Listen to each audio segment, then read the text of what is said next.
മാർച്ചിൽ ഏകദേശം 59 രൂപയായിരുന്ന ഒരു ഓഹരി, എന്നാൽ ഇപ്പോൾ 540 രൂപ നിലവാരത്തിൽ തുടരുന്നു. അതായത് 5 വർഷം കൊണ്ട് 800% ഉയർച്ച കൈവരിച്ച ഓഹരിയുടെ നിങ്ങൾക്കറിയാത്ത എന്നാൽ നിങ്ങൾ അറിഞ്ഞിരിക്കേണ്ടതായ കാര്യങ്ങൾ മനസ്സിലാക്കാം. Welcome to know your company.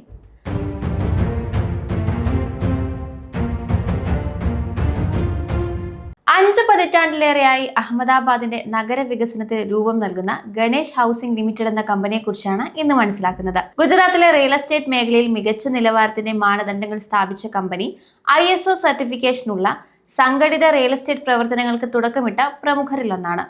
ദീർഘവീക്ഷണത്തോടെയുള്ള ആസൂത്രണം, ഈടുനിൽക്കുന്ന ഗുണമേന്മ, സുസ്ഥിരമായ വളർച്ച എന്നിവയാണ് ഈ കമ്പനിയുടെ മുഖമുദ്ര. അന്തരിച്ച ശ്രീ ഗോവിന്ദ് ഭായ് സി പട്ടേൽ സ്ഥാപിച്ച ഗണേഷ് ഹൗസിംഗ് ലിമിറ്റഡ് ശ്രദ്ധേയമായ റെസിഡൻഷ്യൽ, കൊമേഴ്ഷ്യൽ, മിക്സ്ഡ് യൂസ് പ്രൊജക്ടുകളിലൂടെ വളർന്നുവരുന്ന പ്രദേശങ്ങളെ പ്രധാന കേന്ദ്രങ്ങളാക്കി മാറ്റി. അത്യാധുനിക സൗകര്യങ്ങളുള്ള റെസിഡൻഷ്യൽ കമ്മ്യൂണിറ്റികൾ മുതൽ അഹമ്മദാബാദിലെ മില്യൺസ് മൈൻഡ്സ് ടെക് സിറ്റി പോലുള്ള സാങ്കേതിക അധിഷ്ഠിത സംരംഭങ്ങൾ വരെ കമ്പനിയുടെ ഓരോ പ്രൊജക്റ്റും വിട്ടുവീഴ്ചയില്ലാത്ത ഗുണനിലവാരവും ആധുനിക രൂപകൽപ്പനയും പ്രതിഫലിപ്പിക്കുന്നു. കൂടാതെ പരിസ്ഥിതി, സാമൂഹിക ഉത്തരവാദിത്തം, സുസ്ഥിരത എന്നിവയിൽ കമ്പനി ഉറച്ചു നിൽക്കുകയും ചെയ്യുന്നു. 1991 സ്ഥാപിതമായ Ganesh housing corporation limited residential, commercial മേഖലകളിലെ റിയൽ എസ്റ്റേറ്റ് വികസനത്തിലും ഇൻഫ്രാസ്ട്രക്ചർ പ്രൊജക്ടുകളിലും ശ്രദ്ധ കേന്ദ്രീകരിക്കുന്നു. 4560 കോടി രൂപ വിപണി മൂല്യമുള്ള ഈ കമ്പനി ഇതുവരെ 22 ദശലക്ഷത്തിലധികം ചതുരശ്ര അടി സ്ഥലം വികസിപ്പിച്ചു കഴിഞ്ഞു.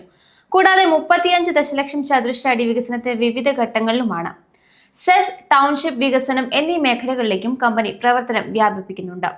1991 പ്രവർത്തനം തുടങ്ങിയ ഈ കമ്പനി 2008 സാമ്പത്തിക പ്രതിസന്ധി, റേറ നിയമം, കോവിഡിന് ശേഷമുള്ള മാറ്റങ്ങൾ എന്നിവയെല്ലാം വിജയകരമായി അതിജീവിച്ചവരാണ്. കമ്പനി പഴയ രീതിയിൽ മാത്രം തുടരാനല്ല ആഗ്രഹിക്കുന്നത്. ഇതുവരെ പൂർത്തിയാക്കിയതിനേക്കാൾ വലിയ പ്രൊജക്ടുകൾ ഇപ്പോൾ പണിപ്പുരയിലാണ്. കഴിഞ്ഞ 4 വർഷത്തെ ലാഭ വളർച്ച 104% CAGR ഗ്രോത്ത് ആണ്. കൂടാതെ 38% എന്ന മികച്ച ഇക്വിറ്റി റിട്ടേണും കമ്പനിക്കുണ്ട്. ഒരു പ്രാദേശിക കമ്പനിയിൽ നിന്നും വലിയൊരു സ്ഥാപനമായി മാറാനുള്ള ആഗ്രഹം ഇതിൽ വ്യക്തമാണ്.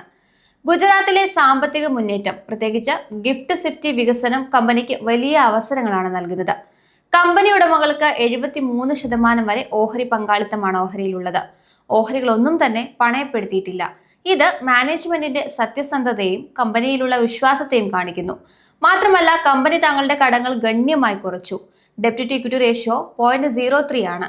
റിയൽ എസ്റ്റേറ്റ് പോലുള്ള മേഖലയിൽ 44% റിട്ടേൺ ഓഫ് ക്യാപിറ്റൽ എംപ്ലോയ്ഡ് നിലനിർത്താൻ കമ്പനിക്ക് സാധിക്കുന്നത് മറ്റൊരു പോസിറ്റീവ് വശമാണ്. കഴിഞ്ഞ കുറച്ചു വർഷങ്ങളായി കമ്പനിയുടെ സാമ്പത്തിക പ്രകടനത്തിലുണ്ടായ ശ്രദ്ധേയമായ മാറ്റങ്ങൾ കൂടി നോക്കാം.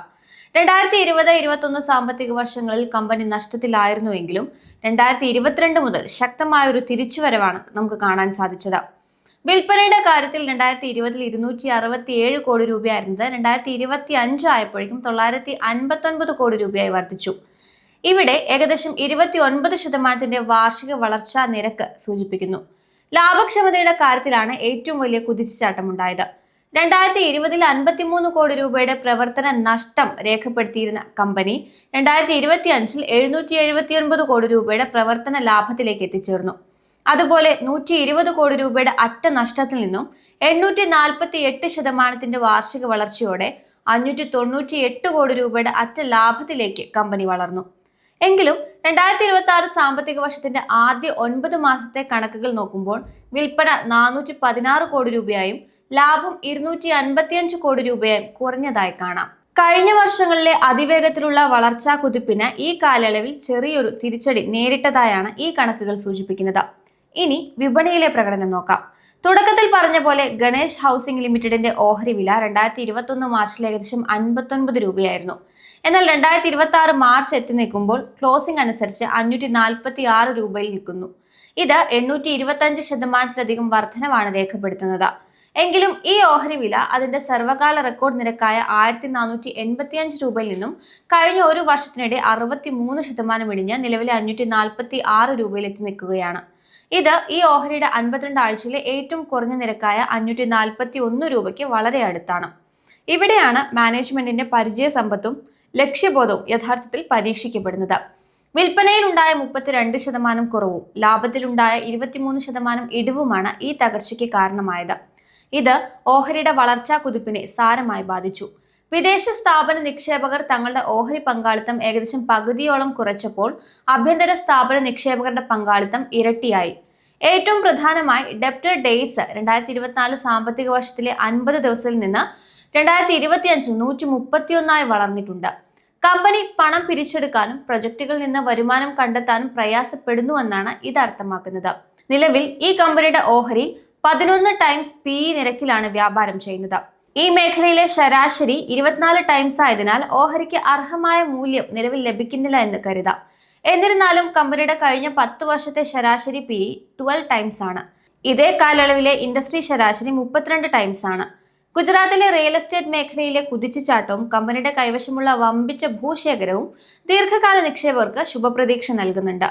നിലവിലെ പ്രതിസന്ധികളെ മറികടന്ന് കമ്പനി അതിന്റെ പഴയ വളർച്ചാ വേഗത കൈവരിക്കുമോ എന്നതാണ് ഇനി ശ്രദ്ധിക്കേണ്ടത്. മാനേജ്മെന്റിന്റെ ദീർഘവീക്ഷണവും കൃത്യമായ പ്രവർത്തനങ്ങളും തുടർന്നാൽ വീണ്ടും ഒരു വലിയ കുതിപ്പിന് ഈ ഓഹരിക്ക് സാധിക്കുമെന്ന് ഉറപ്പാണ്.